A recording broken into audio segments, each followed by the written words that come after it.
Welcome to Matrusri educational academy అండి. India's new digital address system అండి. దీన్నే మనం డిజిపిన్ అంటారు. అసలు డిజిపిన్ అంటే ఏమిటి, డిజిపిన్ వల్ల ప్రయోజనాలు ఏంటి, డిజిపిన్ ఎలా పొందాలనేది ఒకసారి చూద్దామండి.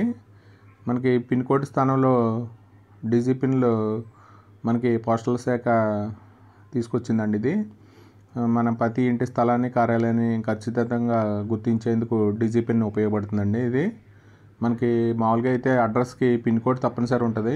మనకి పిన్ కోడ్లు అయితే పెద్ద ప్రాంతాలను మాత్రమే, ఊరిని మాత్రమే సూచిస్తాయండి. ఇక్కడ మనకి డిజిపిన్ అయితే మనకి ఖచ్చితంగా అడ్రస్ను కనుక్కోవడానికి ఉపయోగపడుతుంది.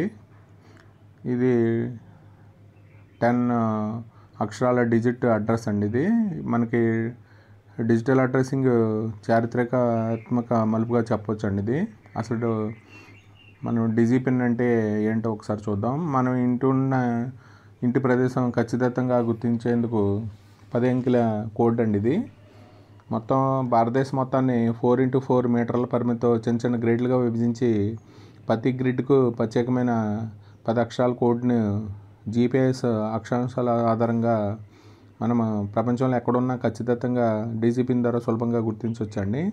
ఇది Indian post office, IIT Hyderabad, అలాగే ISRO national remote sensing centre సంయుక్తంగా అభివృద్ధి చేసిన ఓపెన్ జియో కోడ్ అడ్రస్ వ్యవస్థ అండి. ఇది డిజిపిన్ వల్ల ప్రయోజనాలు ఏంటి అనేది ఒకసారి చూద్దాం. అలాగే మనకి గ్రామీణ ప్రాంతాల్లో, అభివృద్ధి చెందిన ప్రదేశాల్లో, మనకి చిరునామా లేని మార్మూల ప్రాంతాల్లో అంబులెన్స్, అలాగే అగ్నిమాపక రెస్క్యూ ఆపరేషన్ వంటి అత్యవసర సేవలను మెరుగుపరచాలనే లక్ష్యంతో డిజిపిన్ తీసుకొచ్చారు. అలాగే ముఖ్యమైన డోర్ డెలివరీ సేవలు మరింత సజావుగా, సమర్థవంతంగా అందించడానికి ఇది ఎంతగానో ఉపయోగపడుతుందండి. అలాగే మనకి ఇది చిరునామాగా, అదనపు డిజిటల్ చిరునామాగా పనిచేస్తుందండి. ఇది ఖచ్చితంగా స్థానాన్ని గుర్తిస్తుంది. భవిష్యత్తులో మనకి జిఐఎస్ వ్యవస్థలతో డిజిపిని ఏకీకరణ చేస్తే సాంప్రదాయాల చిరునామా తగ్గే అవకాశం ఉంటుంది. డిజిపిని ఎలా పొందాలనేది ఒకసారి మనం చూద్దామండి. మన ఇంటి స్థలం, కార్యాలయంలోని డిజిపిని తెలుసుకుంటూ ఇక్కడ మనకి అడ్రస్ ఇచ్చారండి. మనకి వెబ్సైట్ ఓపెన్ చేసి అక్కడ కనిపించే మ్యాప్లో మీ ఇంటి స్థలాన్ని గుర్తించి డిజిపిన్ని జనరేట్ చేసుకోవచ్చండి. ఇది ఉచితంగా అందుబాటులో ఉందండి. డిజిపిన్ జనరేట్ చేసుకోవడానికి ఉపయోగించే కోడ్ ప్రభుత్వం పబ్లిక్ డొమైన్లో ఉంచింది. దీనివల్ల ఇంటర్నెట్ లేకపోయినా డిజిపిన్ జనరేట్ చేసుకోవచ్చండి.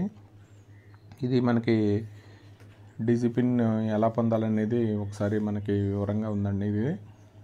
ఈ వీడియో కనుక నచ్చితే మీ ఫ్రెండ్స్కి షేర్ చేయండి, లైక్ చేయండి, సబ్స్క్రైబ్ చేయండి. అలాగే thank you for watching this video అండి.